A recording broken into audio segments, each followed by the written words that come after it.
You're doing awesome there, brother, okay? Here we go. You're doing awesome. We're going to put him in this big old net you bought for me. Right, here we go. You're doing awesome there, brother. Come on here. Okay, now, there you go. Pull up. Oh, wow, you got Atlantic bonito, brother. That's sushi grade tuna, dude. That's awesome. Way to go, man. Keep him going. Do not let him off. Come on here. I know. Keep it going. Keep it going. Whoa, whoa, whoa, whoa, whoa, whoa. Oh, some, brother. Oh, some. Whoa, you got him. You got him now. Ooh. That's what everybody's after, dude. Atlantic bonito, and you just got you one. Brother, way to go, Top. About wore me out. I know he did. That's awesome. This is what we're looking for. This is tuna here, brother. Ooh. You've been wanting something good to eat. You got it now. Look at that line. Yeah. I think that is absolutely wonderful.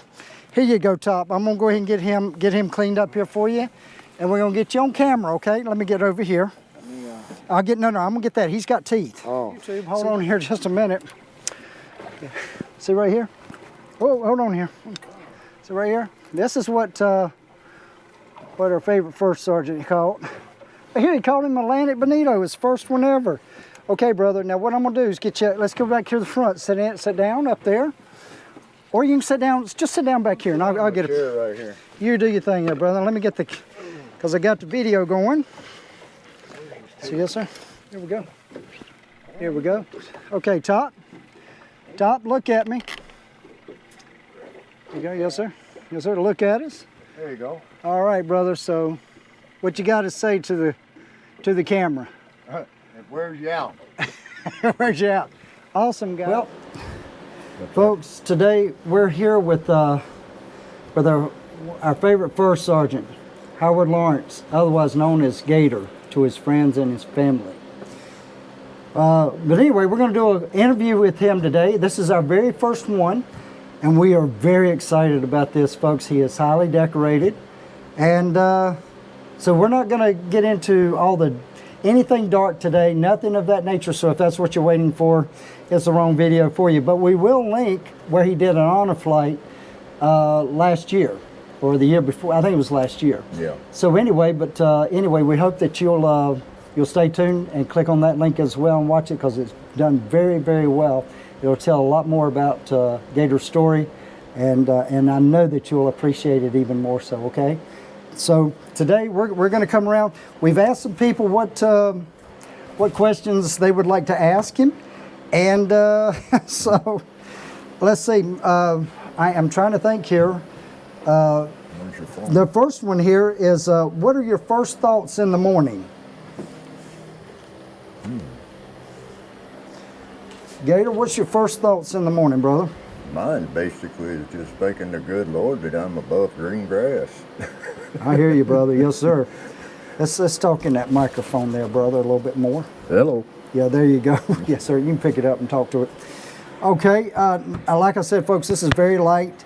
Now, I understand that you're into racing. Is there any particular type racing you prefer over others?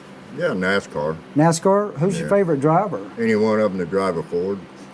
I hear you, man. You know, I've heard that a lot. You know, yeah, somebody said that Jesus, you know, he was more of a Chevy man. You know, he walked everywhere he went. Yeah. So, but anyway, we'll see, guys. That's all in fun, okay? Jesus, he's got. I believe he's got a sense of humor. What's your favorite hobby? Fishing and hunting. Fishing and hunting. I got you. Well, I tell you what. Now, like I said, this is going to be very quick. This is not very long-winded or anything of that nature. Mo, my wife, wants to know, what was it like growing up in the Everglades, and how many pet alligators did you have? Growing up down there as a kid, you basically it's your environment. You know, I mean, you grow up in it. Right. Just like some kids grow up in cities, you know. Right, yeah. I mean, myself, I never saw a building over 2 stories tall, or a city bus or a city taxi cab or anything like that until I left home and went in the military.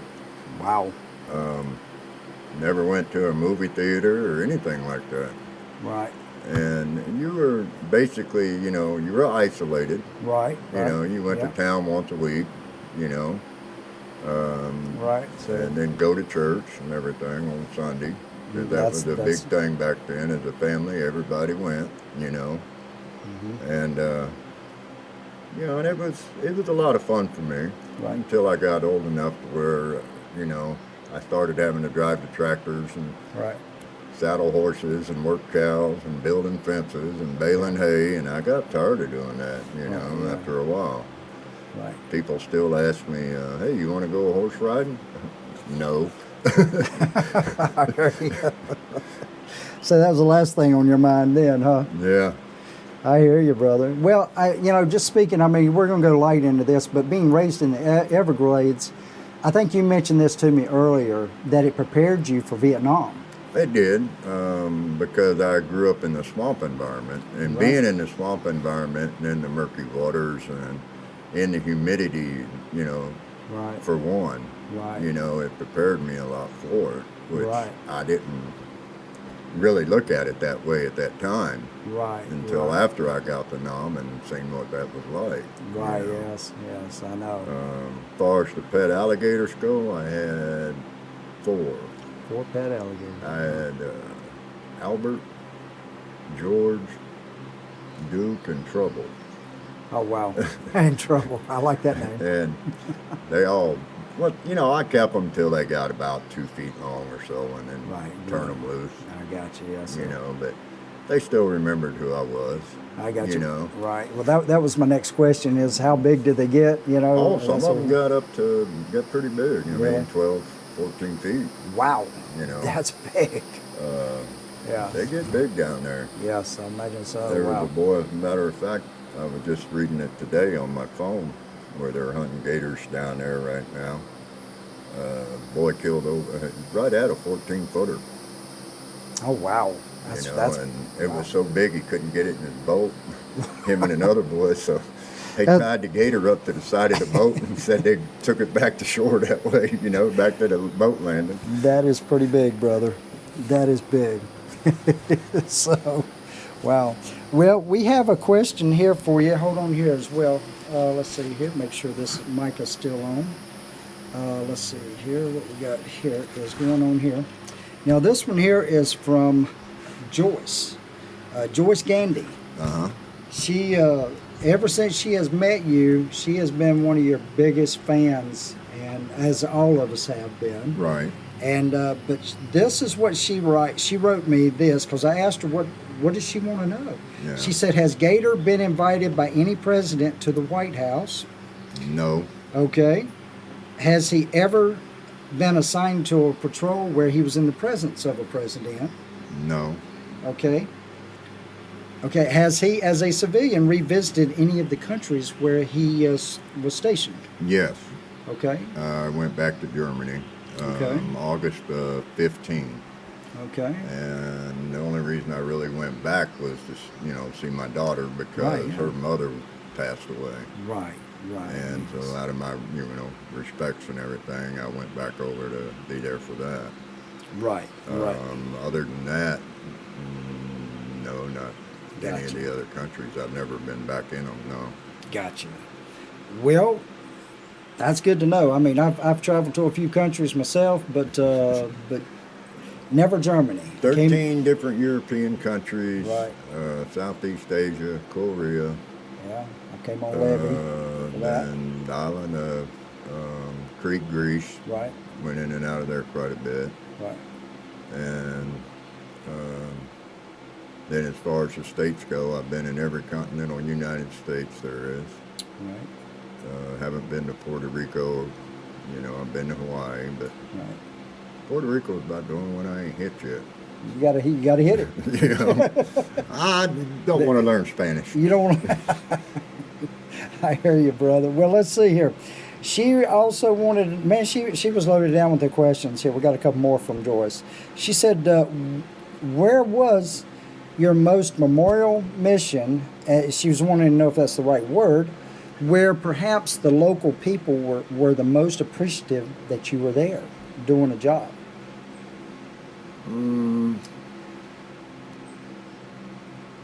I would have to say over in Iraq Okay. and Afghanistan, Right. Okay. because they Right, really, the locals there really, embrace the Americans coming over to help them get rid of their communism, Right, yeah. and their terrorism and everything. Right. I mean, there's a lot of mixed feelings about it though, Right. but they're real nice and everything over there. I mean, I didn't have any problem with them. Yeah. That's awesome. Well, okay. Well, this right here is it. Last one. She said, "What is the one thing he would advise young adults pursuing a career in the military?" By all means, do it. I'll do it. Yep. Yeah. Not only in today's society and the way the economy's going right now, it's kind of like a little thing I read the other day.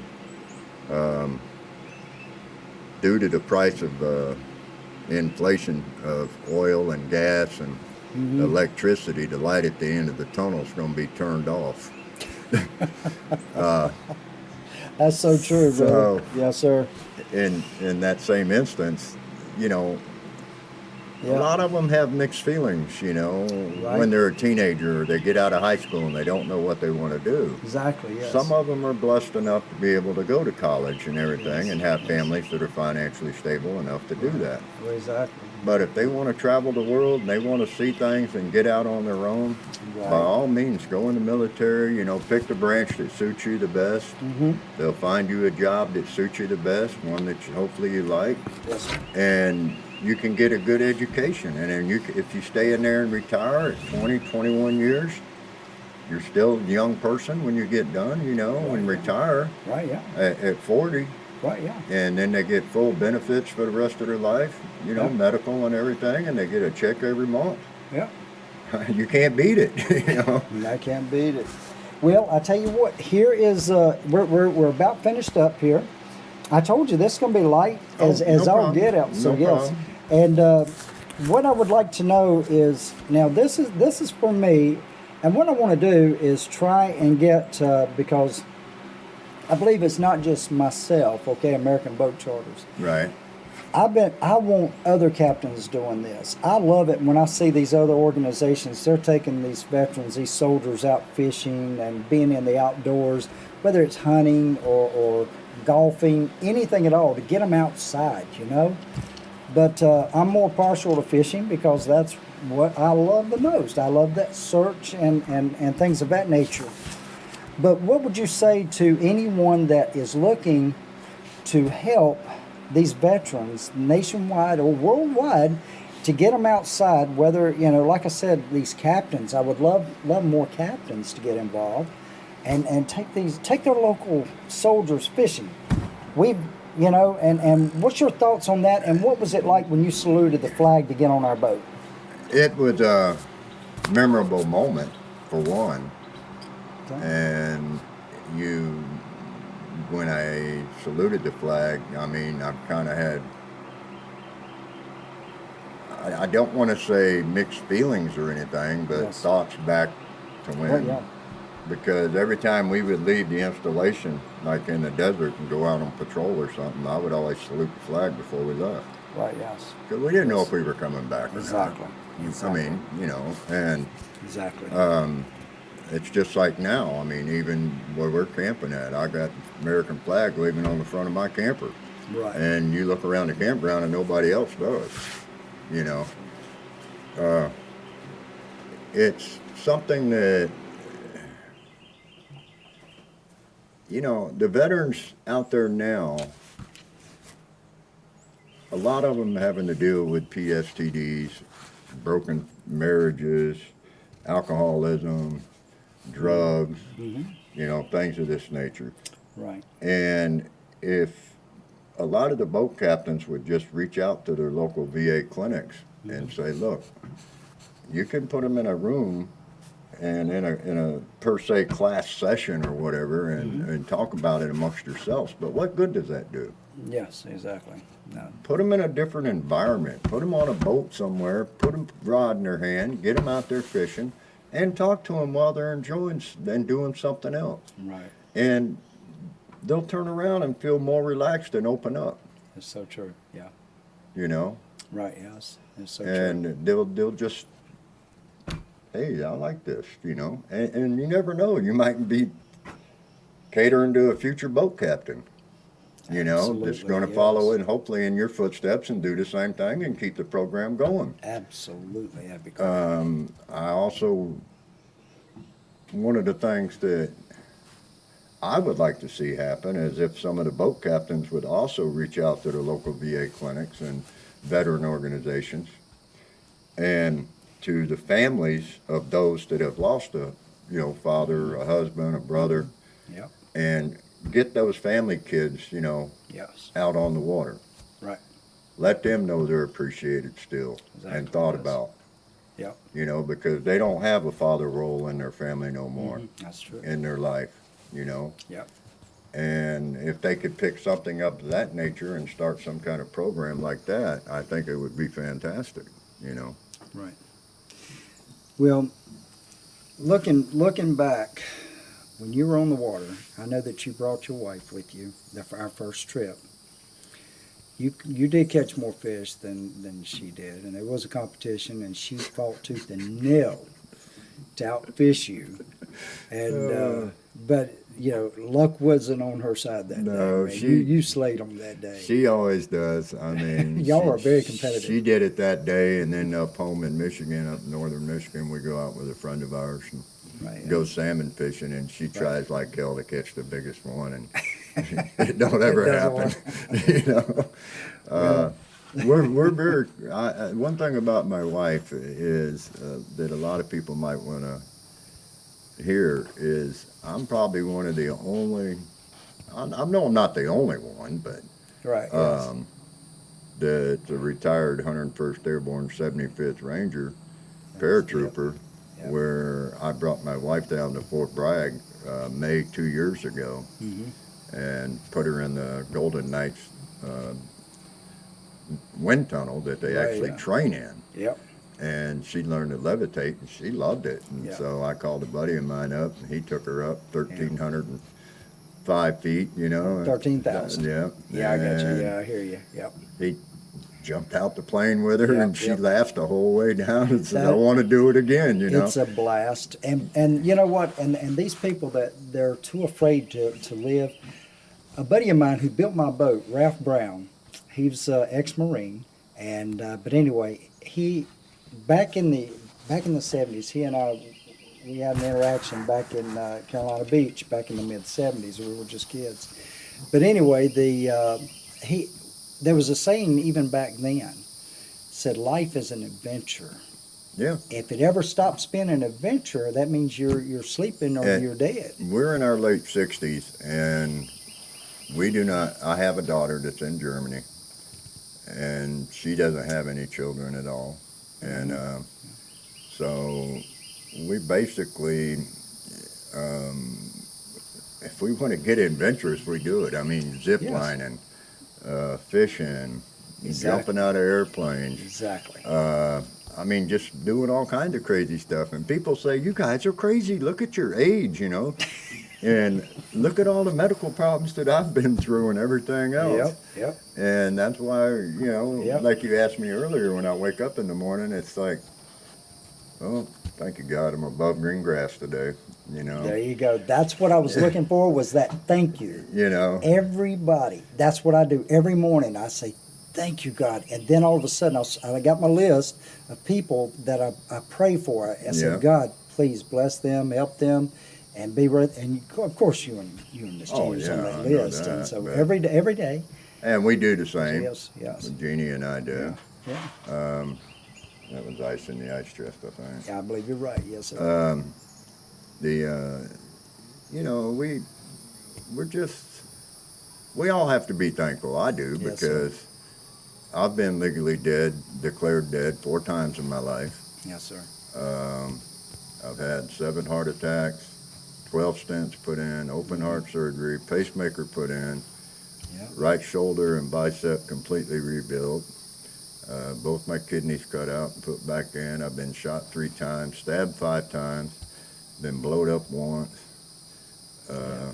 I lived in a VA hospital for 4 months straight, going through esophageal cancer through chemo and radiation every day. Yeah. And I went from 258 pounds down to what I am now. Right.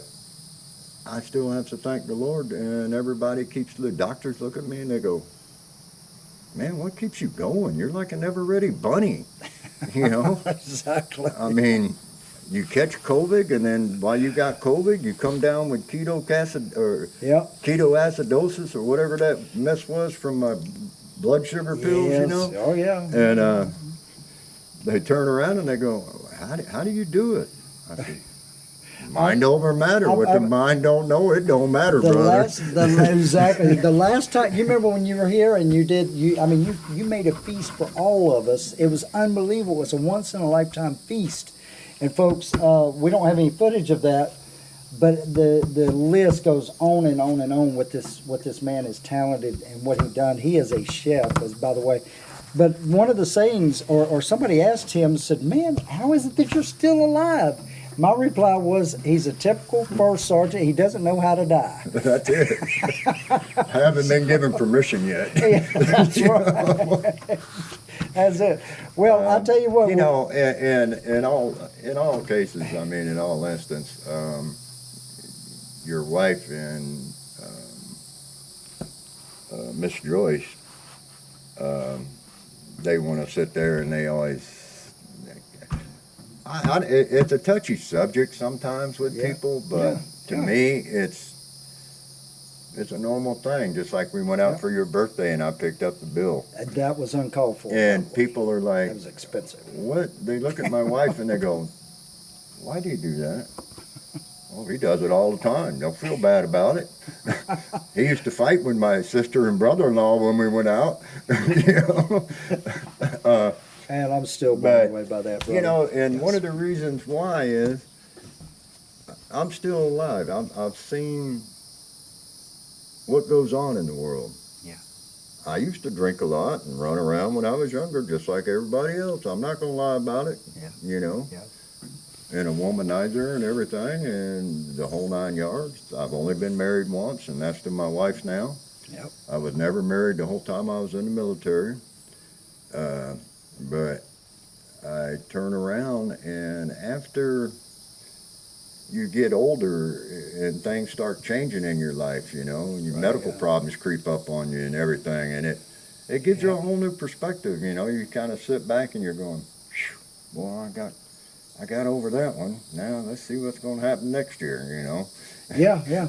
But, you know, the thought just hit me. It's because I actually was at the local little fast food joint over here, and I don't eat fast food much, but I was starving, and so I ran in there. It got me a little bit, and there were kids behind the counter, kids running the whole show over here. They did a fantastic job, but anyway, they're saying, "What's it like, man, when you get your age?" I'm a 16-year-old asked me, "What's it like when you get your age?"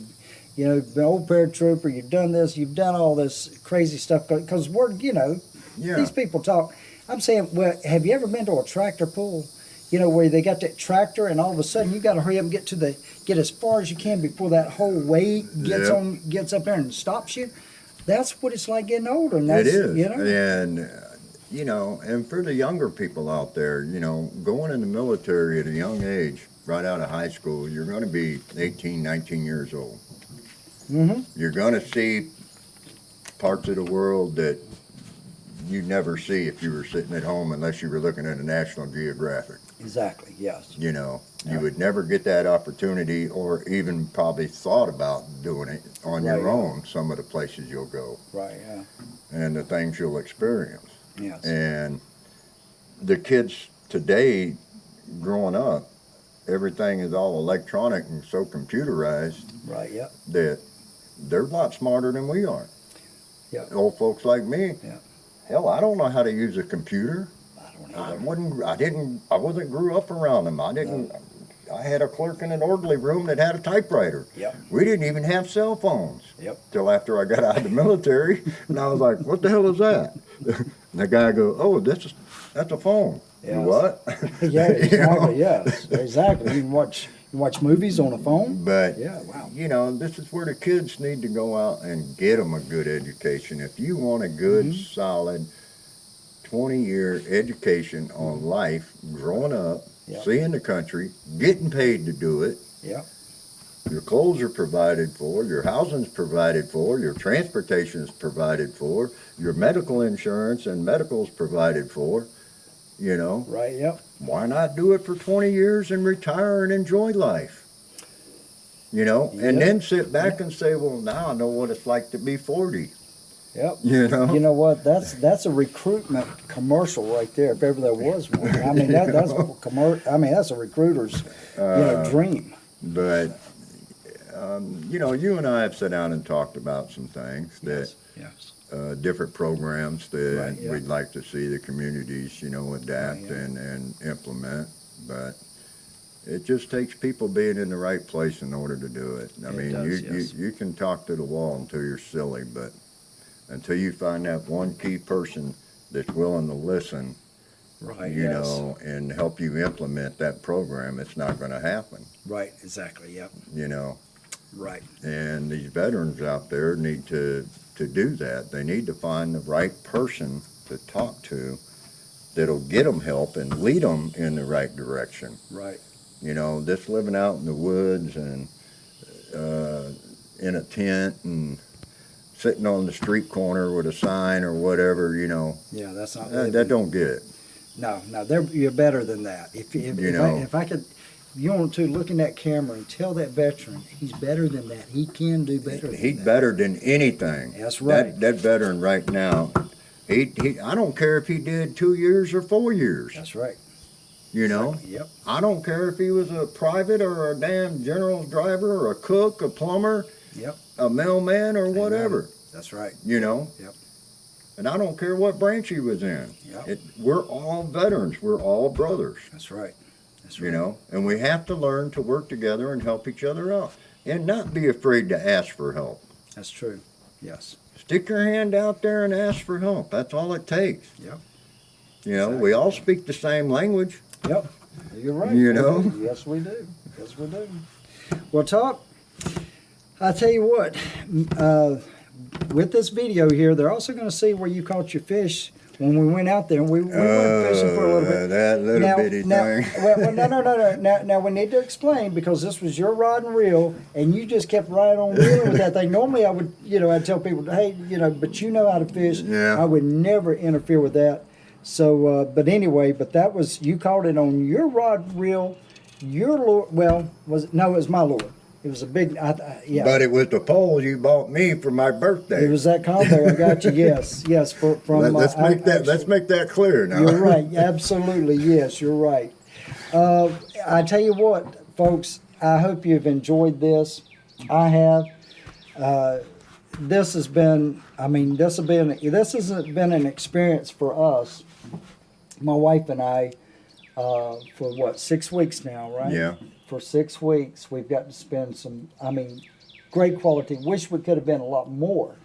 But he really is my big brother. I've never had a big brother, but Gator definitely is. And in the same respect, Vaughn's my little brother, and then he calls me Top, and I call him Captain. Yeah, so that's a little different. So people kind of wonder, well, who's who here, you know? Oh yeah, exactly. Right. It doesn't matter. We get it. Oh, we know what we're talking about. Exactly. So what we're going to do, we got one more question to ask Top, and this one here is kind of like a general, but it's also of encouragement.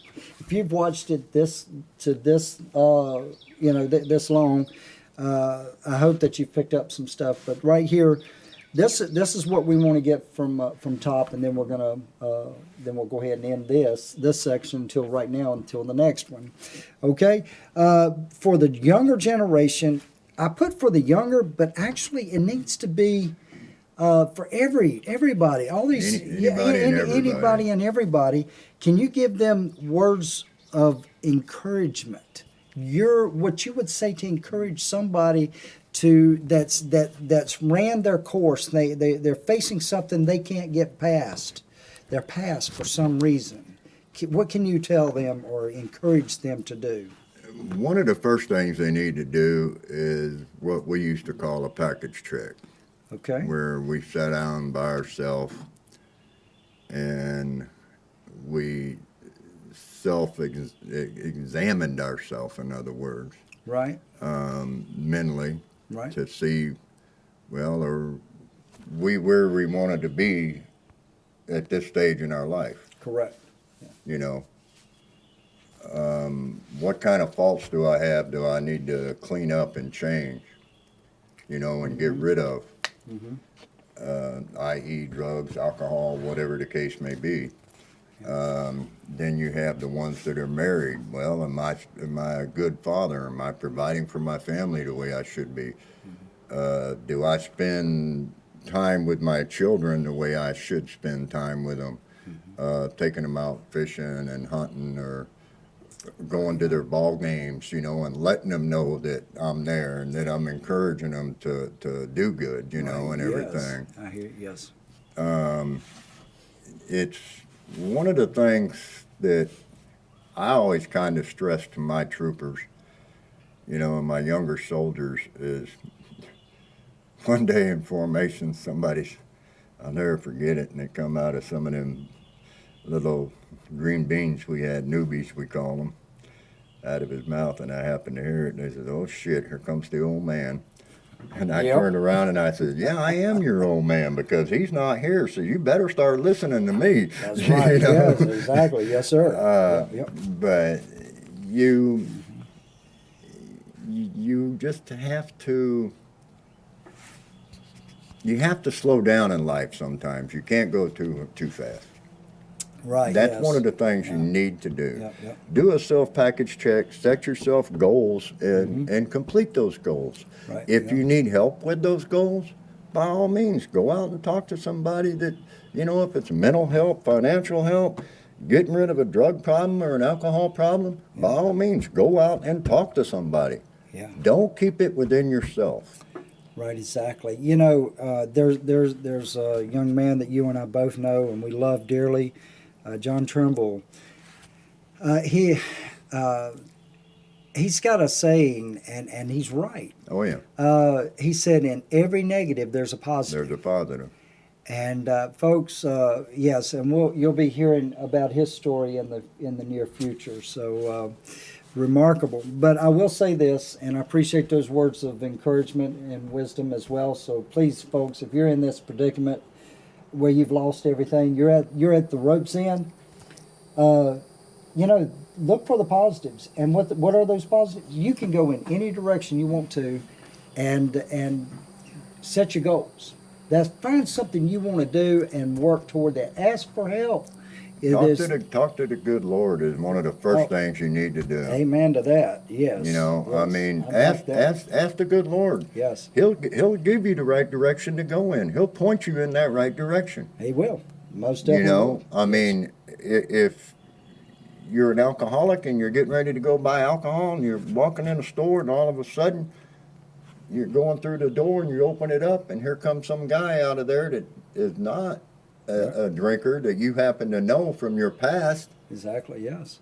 And exactly, yes. all of a sudden he sees what you're doing, and hey, it's a blessing in disguise. The Lord, Amen.